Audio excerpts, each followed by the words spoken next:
Boa tarde. Hoje vamos apresentar como funciona o Grupo de Trabalho 1 do IPCC, também chamado de Base Científica Física do Clima. Será explicado como esse grupo é formado, de onde vêm os dados que são utilizados, como eles são processados e de que maneira são construídos os cenários futuros de mudanças climáticas. A base científica física do clima é o conhecimento científico que explica como o clima funciona, usando leis da física, química, biologia e matemática. Inclui desde a movimentação da atmosfera e dos oceanos, até a interação com gelo, solo, vegetação e gases de efeito estufa, permitindo entender as mudanças climáticas.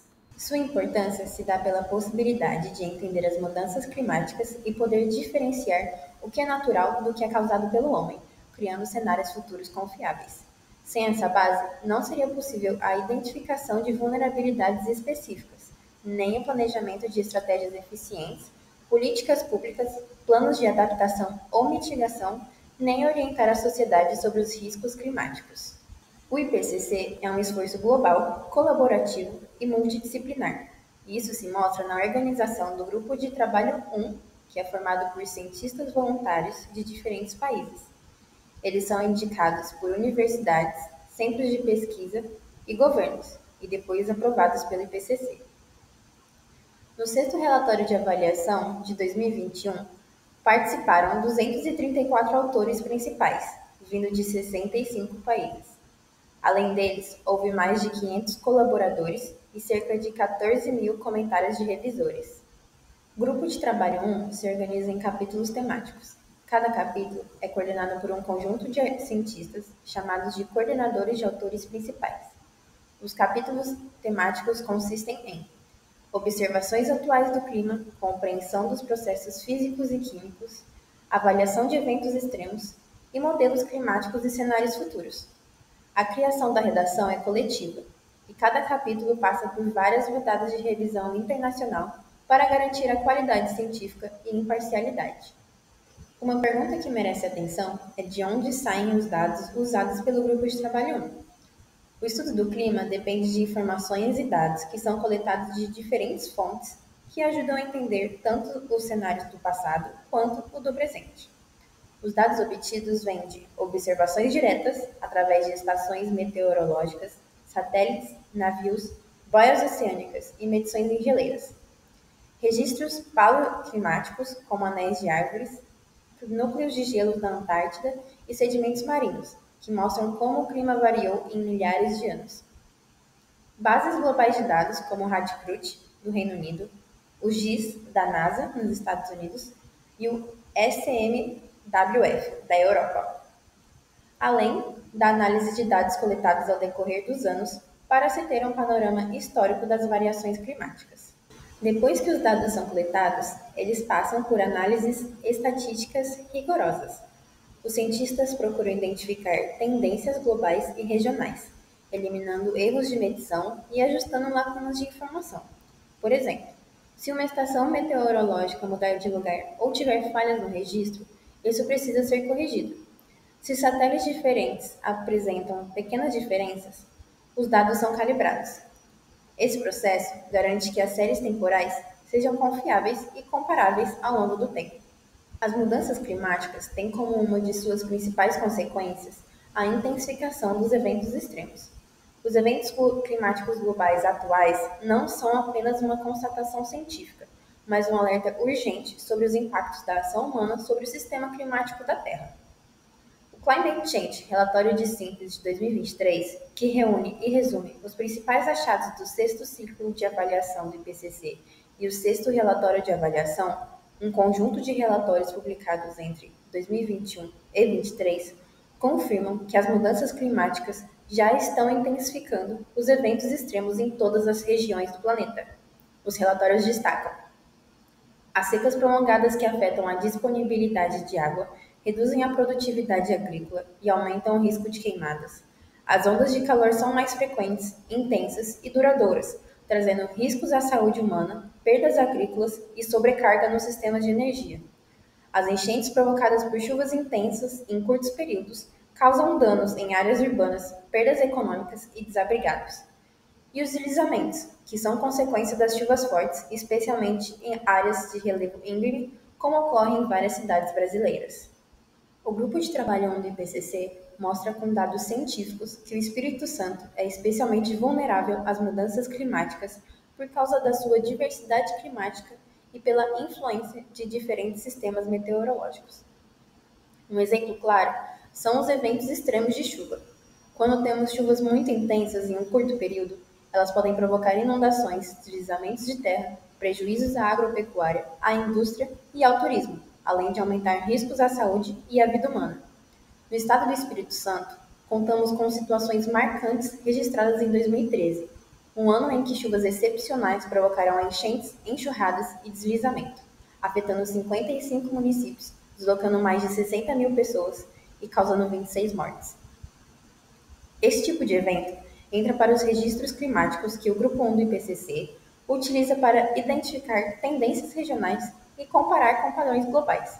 Ou seja, o que acontece no Espírito Santo serve como evidência científica de que os eventos extremos estão se intensificando, exatamente como mostram os relatórios de avaliação do IPCC.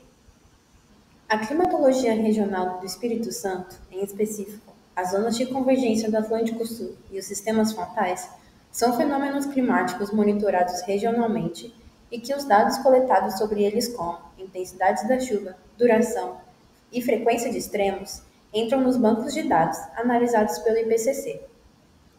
Sua localidade é propícia para que os sistemas meteorológicos de latitudes médias e distúrbios de zonas tropicais influenciem no clima do estado e também interajam entre si. A zona de convergência do Atlântico Sul vai apresentar nebulosidade entre a região amazônica e o Atlântico subtropical. Ocorrem por média de 7 dias, especialmente após os equinócios, e contribui para o acúmulo de precipitação entre os meses de novembro e janeiro. Os sistemas frontais são zonas de encontro entre as massas de ar de diferentes características, como temperatura, umidade e densidade. A intensidade do sistema, isso é, do encontro, influencia na quantidade de precipitação. Normalmente, isso causa chuvas fortes no verão e chuvas leves no inverno, especialmente no trecho litorâneo do estado. Esses dados são comparados, harmonizados e avaliados em um conjunto para garantir a consistência e padronização. Como exemplo, temos o INCAPER, Instituto Capixaba de Pesquisa, Assistência Técnica e Extensão Rural, que trabalha analisando as zonas climáticas no estado do Espírito Santo. Em uma de suas análises, o estado é dividido em 6 zonas diferentes, onde cada uma apresenta suas características. A zona litorânea quente e úmida, que apresenta chuvas bem distribuídas e abrange todo o litoral capixaba. Zona litorânea com inverno seco, possui um clima quente o ano inteiro, um verão chuvoso e inverno marcado por seca, e tem a influência do sistema de alta pressão do Atlântico Sul. A zona serrana tropical de altitude apresenta um clima tropical de altitude e chuvas intensas devido à chuva orográfica, em que o ar úmido é forçado a subir pela serra. A zona noroeste, quente e semiúmida, área próxima ao estado de Minas Gerais, possui o menor índice de chuvas do estado, 900 a 1.100 milímetros por ano, e tem seu período de seca bem definido. E a zona de transição interior litoral está localizada entre o litoral e o interior do estado, mistura características do litoral úmido, do semiúmido e da serra. No Espírito Santo, esses dados mostram padrões regionais, como a influência das zonas de convergência do Atlântico Sul, que deixam o estado nublado e chuvoso entre novembro e janeiro, especialmente no sul e na região serrana. Fica claro como o global depende do local. O que acontece no Espírito Santo e nas demais localidades ao redor do globo ajuda a construir a visão climática mundial. Essas são algumas das notícias de situações que ocorreram no estado do Espírito Santo, em que fica extremamente claro tudo o que vimos tratando até este momento de aula. Neste e nos slides seguintes, poderemos ver o resultado da coleta e do processamento de dados no estado do Espírito Santo. Podemos analisar a distribuição de temperatura máxima ao longo das estações, começando pelo verão. Podemos compará-lo com o outono, em que as temperaturas são mais amenas que o verão, principalmente na região serrana e de alta montanha. No inverno, as temperaturas de fato são mais amenas. No sul, nas regiões serranas e sudeste. Percebe-se que o norte continua com temperaturas altas mesmo durante o inverno, e com a primavera, em que a temperatura volta a subir nas regiões sul e sudeste do estado. Todo esse panorama é extremamente significativo para analisarmos as variações de média de temperatura máxima ao longo de um ano inteiro e podermos compará-lo com os anos anteriores e seguintes. Dessa forma, é possível analisar as mudanças por mais sutis que sejam. Para projetar o futuro, o grupo 1 utilizou os chamados modelos de circulação geral, MCGs, que simulam a atmosfera, os oceanos, o gelo e a biosfera. Esses modelos são alimentados com diferentes hipóteses sobre emissões de gases de efeito estufa. No sexto relatório, os cenários são chamados de SSP, Shared Socioeconomic Pathways, em uma tradução livre por caminhos socioeconômicos compartilhados. São cenários mais complexos e integrados, que combinam mudanças climáticas com aspectos socioeconômicos como população, economia, energia, educação, tecnologia e governanças. Esses cenários variam de acordo com o nível de emissões e políticas adotadas. As projeções climáticas baseadas em níveis futuros de concentração de gases de efeito estufa representam diferentes trajetórias de aquecimento global. A classificação dos cenários leva em conta duas dimensões principais: a socioeconômica, como será o crescimento econômico, a demografia e o uso de energia, e a climática, quanto de aquecimento isso gera até 2100. Por isso, os nomes dos SSPs têm dois números. O primeiro indica o caminho socioeconômico e o segundo, o forçante radioativo em watts por metro quadrado, até 2100. Então, SSP1 2.6, as emissões caem e o aquecimento é limitado a 2 graus. SSP2 4.5 é um cenário intermediário, um aquecimento entre 2.5 e 3 graus. E SSP5 8.5 é um cenário pessimista, com emissões muito altas e um aquecimento acima de 5 graus até 2100. No Espírito Santo, os modelos indicam redução da precipitação anual no nordeste do estado, podendo cair até 70% no cenário extremo, temperaturas máximas acima de 43 graus no interior e maior frequência de chuvas intensas em curtos períodos, aumentando riscos de deslizamentos e enchentes. Trazendo um exemplo de cenário futuro, temos nestes gráficos a temperatura média e suas projeções para os cenários futuros RCP 4.5 e 8.5.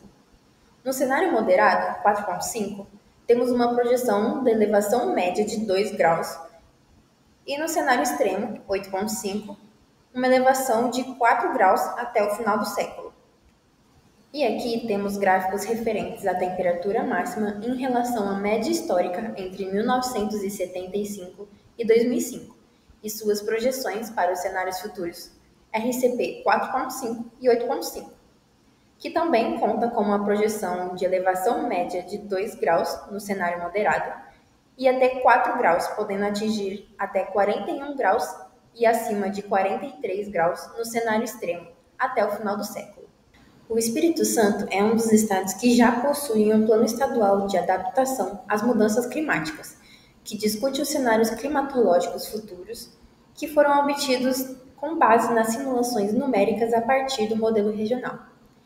Esse plano busca identificar vulnerabilidades em setores como agricultura, recursos hídricos, energia e áreas urbanas, planejar estratégias de adaptação como o uso de tecnologias mais eficientes no campo, proteção de mananciais e reforço da infraestrutura urbana, e reduzir riscos para a população, principalmente em áreas sujeitas a enchentes, deslizamentos e secas prolongadas.